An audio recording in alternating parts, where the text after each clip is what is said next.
నేను జాకిర్ హుస్సేన్. ఏపీలో జగన్మోహన్ రెడ్డి గారు రివర్స్ గేమ్ మొదలుపెట్టినట్టు తెలుస్తోంది. సో ఇప్పుడు జగన్మోహన్ రెడ్డి గారి అరెస్ట్ ఉంటుందంటారా లేదంటారా?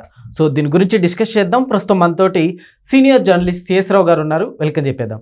హాయ్ సార్, నమస్తే. నమస్తే. జగన్మోహన్ రెడ్డి గారి అరెస్ట్ ఉంటుందంటే ఏం చెప్తారు సార్? అట్లనే ఏదో రివర్స్ గేమ్ ఏమైనా స్టార్ట్ చేశారంటారా? సో జగన్మోహన్ రెడ్డి గారు రివర్స్ గేమ్ ఆడటంలో దిట్ట. ఎస్, ఆయన పరిపాలన 2019లో రివర్స్గా ప్రారంభించారు.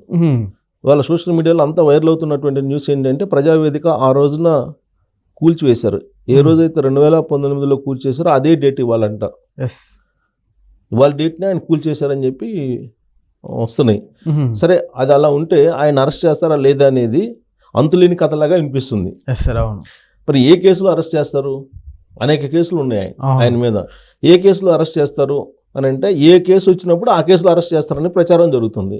ఇప్పుడు తాజాగా ఏం కేసు? పల్నాడు, అంతే కదా, పల్నాడు కేసు. పల్నాడులో ఆయన వెళ్ళిన సందర్భంగా సింగయ్య అనే అతను జగన్మోహన్ రెడ్డి గారి కాన్వాయ్ కింద పడి చనిపోయారు. ముగ్గురు చావుకు కారణమయ్యారు. సింగయ్యది చనిపోయారు.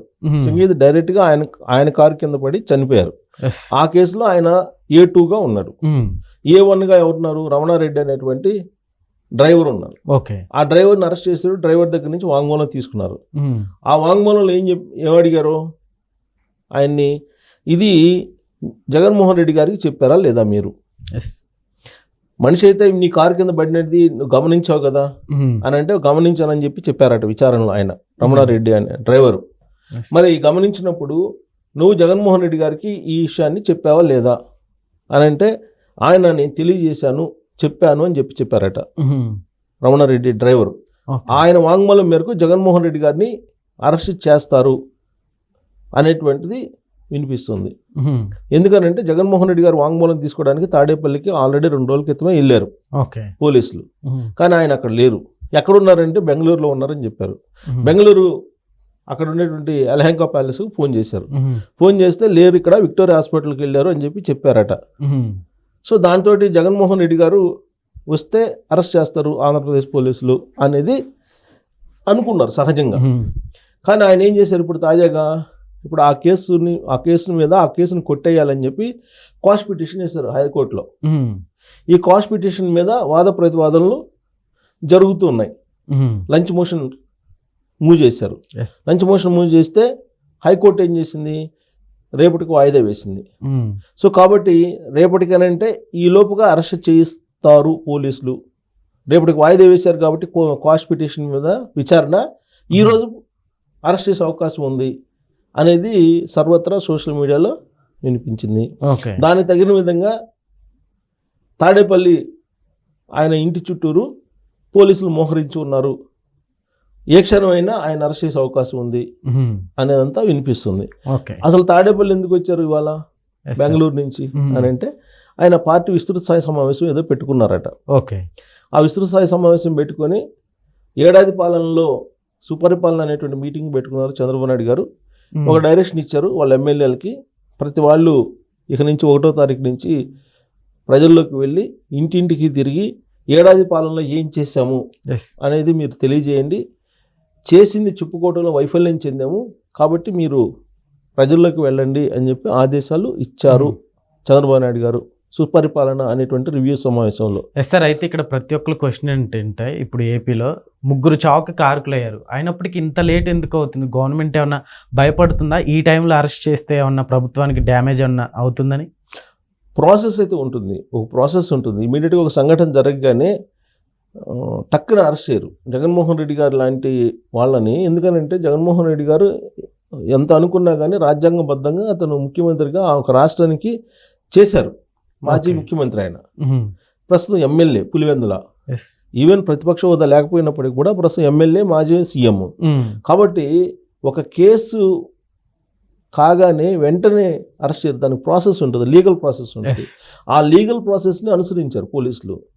అనుసరించి A1గా రమణారెడ్డిని పెట్టారు, A2గా జగన్మోహన్ రెడ్డి గారిని పెట్టారు, A3గా ఆ పేరు నాని, A4గా విడుదల రాజుని ఇలా పెట్టారు. ఆ కారులో ఉన్నటువంటి వాళ్ళ పేర్లు మొత్తం పెట్టారు. అలాగే అతను తలసల రఘురామ్ అనేటువంటి అతను ఆ ప్రోగ్రామ్ కోఆర్డినేటర్, ఆయన వైఎస్ఆర్ కాంగ్రెస్ పార్టీకి జగన్మోహన్ రెడ్డి గారి ప్రోగ్రామ్స్కి ప్రత్యేకించి ఆయనే కోఆర్డినేటర్. సో వీళ్ళ పేర్లు నమోదు చేశారు. సో వీళ్ళ పేర్లు నమోదు చేసిన తర్వాత వీళ్ళ వాంగ్మూలాలు తీసుకున్న తర్వాత అప్పుడు జగన్మోహన్ రెడ్డి గారి దగ్గరికి వెళ్తారు. ఇప్పుడు డ్రైవర్ వాంగ్మూలం తీసుకున్నారు, దాన్ని బేస్ చేసుకుని జగన్మోహన్ రెడ్డి గారిని అరెస్ట్ చేస్తారని చెప్పి పోలీసులు సిద్ధమయ్యారు అరెస్ట్ చేయడానికి. ఈ విషయాన్ని తెలుసుకున్న జగన్మోహన్ రెడ్డి గారు ఏం చేశారు, లంచ్ మోషన్ పిటిషన్ వేశారు హైకోర్టులో ఏం చేశారు, క్వాష్ పిటిషన్ వేశారు. క్వాష్ పిటిషన్ అంటే ఏంటి, ఈ కేసు అసలు అర్హత లేనిది అని చెప్పి కోర్టు కనుక చెప్తే సేఫ్ సైడ్గా బయటపడిపోతారు. ఇప్పుడు వైసీపీ నేతలు కావచ్చు, అయితే గవర్నమెంట్ వైఫల్యమే ఉంది ఇందులో, సో గవర్నమెంటే తప్పు చేసింది, అంటే సెక్యూరిటీ గార్డ్స్ని సరిగ్గా ఇవ్వలేదు అన్నట్లుగా కూడా కామెంట్స్ చేస్తున్నారు. సో దాన్ని ఎలా చూడొచ్చు అంటారు? ఇప్పుడు గవర్నమెంట్ వైఫల్యం అంటే గవర్నమెంట్ ఆ కార్యక్రమాన్ని చేయడానికి అనుమతి ఎలా ఇచ్చారు, 3 వెహికల్స్ 3 వెహికల్స్ అలాగే 100 మందిని మించకూడదని చెప్పారు. మరి అక్కడ గవర్నమెంట్ లేదంటే పోలీసులు ఇచ్చినట్టు అనుమతులను ధిక్కరించి వెళ్ళినట్టే కదా జగన్మోహన్ రెడ్డి గారు. అలాగే పోలీసు విధుల్ని కూడా వాళ్ళు ఆటంకపరిచారు కదా. మనం విజువల్స్ చూసాం, అమ్మటి రాంబాబు గారు అక్కడ వేసినటువంటి బారికేడ్స్ కూడా పక్కన నెట్టేసి వెళ్ళిపోతున్నారు. ఆయనతో పాటు అనేక మంది వైఎస్ఆర్ కాంగ్రెస్ పార్టీ కార్యకర్తలు తొక్కుకుంటూ వెళ్ళారు. ఇదేమి కొత్త కాదు, పల్నాడు ఇష్యూ తెనాలిలో అదే జరిగింది, అంతకుముందు అనంతపురంలో అదే జరిగింది. ఎక్కడికి వెళ్ళినా ఇదే జరుగుతుంది. పోలీసుల అనుమతులను ధిక్కరించి చేస్తూ ఉన్నారు. నాకు నిన్న ఒక అడ్వకేట్ చెప్తున్నారు, అసలు పోలీసులు అనుమతిస్తే అనుమతిని ధిక్కరించి వెళ్ళినప్పుడు అది నేరం కింద వస్తుంది కదా అని నేను అడిగాను. అడిగితే అడ్వకేట్ నాకేం చెప్పారంటే, నా ఫ్రెండే అతను ఏం చెప్పారంటే, ఇండియన్ పీనల్ కోడ్ అంటే ఇండియన్ న్యాయశాస్త్రంలో ఎక్కడా కూడా పోలీసుల అనుమతి అవసరం లేదు మీటింగ్లు పెట్టుకోవడానికి కానీ, లేదంటే బహిరంగ సభలు పెట్టుకోవడానికి కానీ, లేదా రోడ్ షోలు చేయడానికి కానీ అని చెప్పి ఆయన చెప్తాడు నాకు. అదేంటి సార్, నేను కూడా అదన్నా, అదేంటి అని అంటే ఎవరు ఇష్టం వచ్చినట్టు వాళ్ళు ఎవరు ఇష్టం వచ్చినట్టు వ్యవహరించవచ్చా అది అని అంటే వ్యవహరించవచ్చు, వ్యవహరించకుండా అదుపు చేయాల్సిన బాధ్యత పోలీసుల మీద ఉంది అంతే తప్ప నువ్వు అక్కడ పోవడానికి లేదు, లేదంటే ఇంతమందితోటి నువ్వు పెట్టుకోవాలంటే లేదు అనేటువంటి నిబంధన ఎక్కడా లేదు అని చెప్పి అడ్వకేట్ చెప్తాడు ఆయన. అట్లా అనుకుంటే మరి గతంలో యోగాల యాత్రలు ఇవన్నీ చాలానే అడ్డుకున్నారు కదా సార్. చాలా అడ్డుకోవడం ఏంది, జీవో నెంబర్ 1 తీసుకొచ్చి బ్రిటిష్ కాలం నాటిది అసలు చంద్రబాబు నాయుడు గారిని ఆయన సొంత నియోజకవర్గంలోనికే వెళ్లకుండా అడ్డుకున్నారు. హోమ్ అరెస్ట్ చేసి ఆయన మీద అత్యాచారం చేశారు. అప్పట్లో ఆయన మీద రాళ్ళు వేయించారు చంద్రబాబు గారి మీద. మరి చంద్రబాబు నాయుడు గారు సుదీర్ఘమైన రాజకీయ అనుభవం కలిగినటువంటి లీడర్ ఆయన. ఢిల్లీ నుంచి ఆంధ్రప్రదేశ్ దాకా ఆయనకు ఉన్నటువంటి అపారమైన రాజకీయ అనుభవం, జాతీయ స్థాయిలో ఆయనకి ఉన్నటువంటి పేరు ప్రఖ్యాతులు ఇవన్నీ ఉన్నాయి. కానీ ఆయన మీద అత్యాచారం చేశారు. ఆ పొంగనూరు వాళ్ళకు సంబంధించి అక్కడికి వచ్చిన తర్వాత పొంగనూరులో ప్రచారానికి వెళ్తే, ఎన్నికల ప్రచారానికి, అప్పుడు రాళ్ళు వేశారు ఆయన మీద, అత్యాచారం చేశారు. చాలా సంఘటనలు ఉన్నాయి 2019 నుంచి 2024 వరకు అట్లా అనుకుంటే. సో సరే, వాళ్ళు చేస్తారా వీళ్ళు చేస్తారా అని కాదు, ఆ సింగయ్య అనే అతను కారు కింద పడి చనిపోయారు, దానికి సంబంధించిన ఎవిడెన్స్ ఉంది. ఆ ఎవిడెన్స్ ఆల్రెడీ ఫుటేజ్ ఉంది, దాన్ని ఫోరెన్సిక్ సైన్స్ ల్యాబ్కి కూడా పంపిస్తున్నారు. పంపించిన తర్వాత అది ఎలాగో నిర్ధారణ అవుతుంది, అప్పుడైనా కేసు నమోదు చేయాల్సింది. అయితే ఇక్కడ లాజిక్ ఏంటంటే, జగన్మోహన్ రెడ్డి గారికి ఏం సంబంధం, ఆయన ఒక ప్రయాణికుడు కదా అంటున్నారు. కాదు, ప్రయాణికుడు కాదు, ఆయన వస్తున్నాడు అని అంటే అక్కడ ఉండేటువంటి ప్రజలు వస్తారు కాబట్టి, ఆయనకు ఉండేటువంటి ఇబ్బందులు మాకు తెలుసు కాబట్టి మేము ముందే చెప్పాం, హెచ్చరించాం. కానీ ఆయన మమ్మల్ని ధిక్కరించి వెళ్ళారు కాబట్టి ఈ సంఘటన జరిగింది. అంటే హత్యకు ప్రేరేపించాడు ఆయన. మన భారత న్యాయ సంహిత ఏం చెప్తుందంటే, హత్య చేసినటువంటి వాడి కంటే హత్యను ప్రోత్సహించినటువంటి వాడే పెద్ద శిక్ష అర్హుడు అని చెప్పి చెప్తుంది. కాబట్టి ఈ హత్యకు కారకుడు ఎవరు, ఈ హత్యని ప్రోత్సహించింది ఎవరు అంటే జగన్మోహన్ రెడ్డి గారు అని చెప్పి పోలీసులు ఆ యాంగిల్లో కేసు నమోదు చేశారు. సార్, ఇక్కడ ఒకవేళ సింగయ్య ఫ్యామిలీ కేసు ఏమొద్దు మాకు అని ఒకవేళ ఇట్లా కాంప్రమైజ్ అయిపోతే కేసులు ఏమైనా ఉంటాయంటారా? కాంప్రమైజ్ అయినా కానీ ఇది ఒక రకంగా చెప్పాలంటే మర్డర్ కేసు. ఇది ఒక రకంగా చెప్పాలంటే మర్డర్ కేసు. దాన్ని యాక్సిడెంట్ అని చెప్తున్నారు వాళ్ళు. కాదు, ఇది మర్డర్ కేసు అని చెప్తున్నారు పోలీసు. ఎందుకంటే మా అనుమతులు ధిక్కరించి వెళ్ళారు కదా, కాబట్టి అది మర్డర్ కేసు అని అంటారు వాళ్ళు. సరే, ఏదైనా సరే న్యాయ సంహిత కోర్టులు జైలుస్తాయి, పోలీసులు ఏం సెక్షన్లు పెడతారు, పోలీసుల వైపు నుంచి ఎలాంటి వాదన వినిపిస్తారు అనేది మనం కోర్టులో చూస్తాం. కాబట్టి ఈ లోపుగా రివర్స్ గేమ్ మొదలు పెట్టారు జగన్మోహన్ రెడ్డి గారు. ఏంటది అని అంటే, ఇదే ఈ కేసు సంబంధించినటువంటి అక్రమ కేసు బరాయించారు అనేది ఒకటి. రెండు ఏంటంటే, చంద్రబాబు నాయుడు గారు సుపరిపాలన మీద, ఏడాది సుపరిపాలన మీద ఆయన ప్రజల్లోకి వెళ్ళి ఏం చేసాం ఇప్పటివరకు, అమరావతికి సంబంధించి కానీ, పోలవరానికి సంబంధించి కానీ, లేదంటే ఇండస్ట్రియలిస్టులు తీసుకురావడం విషయంలో కానీ, పెట్టుబడులు 10 లక్షల కోట్లకు పైగా తీసుకురావటం కానీ, ఈ అచీవ్మెంట్స్ అన్నింటినీ కూడా చెప్పడానికి సన్నద్ధం అవుతున్నారు వాళ్ళు. Yes.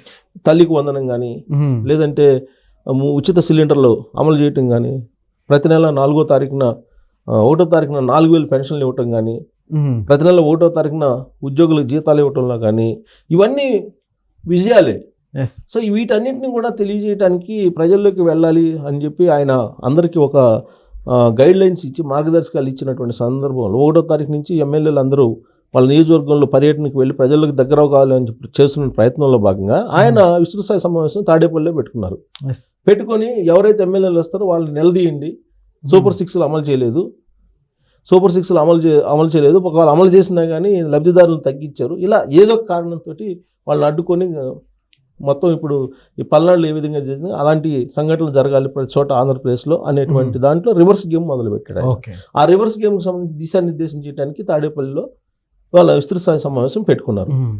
అందుకని పోలీసులు చుట్టుముట్టారు, ఎందుకంటే క్వాష్ పిటిషన్ వేశారు, Yes. రేపటికి వాయిదా పడింది, ఈలోపు ఆయన అరెస్ట్ చేయాలి ఈ కేసులో అనే ఉద్దేశంతో పోలీసులు అక్కడ మోహరించి ఉన్నారు పోలీసులు అని చెప్పి అంటున్నారు.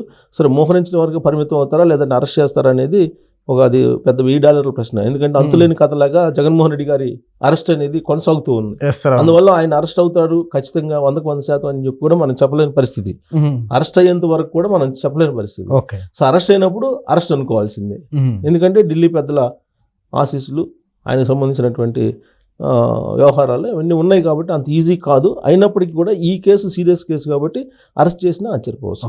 Okay, sir. Thank you.